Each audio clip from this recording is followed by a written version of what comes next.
Afternoon everyone, welcome back. So today we continue our conversation about the importance of muscle activation in order to maximize force production and optimizing your performance. So we're going to do 3 core exercises simply using this band in 3 planes of motion and working on 20-second activations or isometrics plus movements afterwards, okay?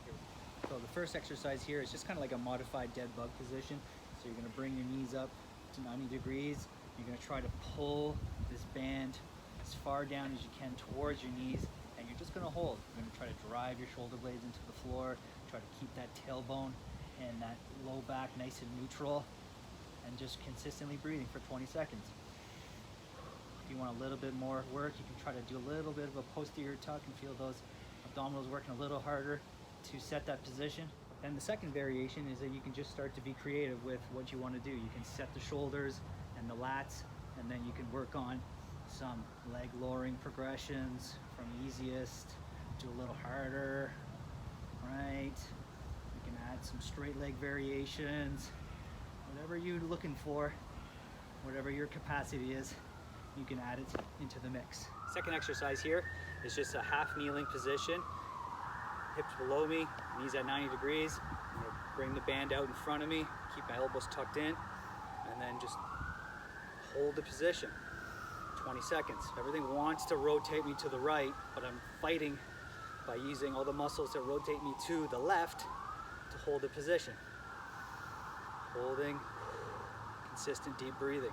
Feeling the glute having to work to stabilize, and all these core muscles working with your shoulders to maintain center. And then we can start to add our progressions. We can start from close with some press outs. We can press out and rotate. Right? We can go up and across. Oh, that wasn't very good. You can go here, pushing out on a slight angle. Lots of variations for you to do. You can even start to take it up into a split stance and do the exact same thing. The last position here is trying to work on this side bend component.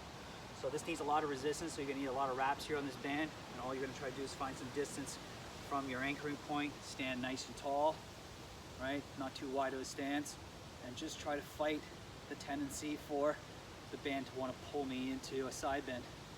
So I'm fighting here through my left side, and then our progression to that could be into working into a range of motion. So side bending to the right, allowing this to stretch out, and then pulling from the left to get you back to square.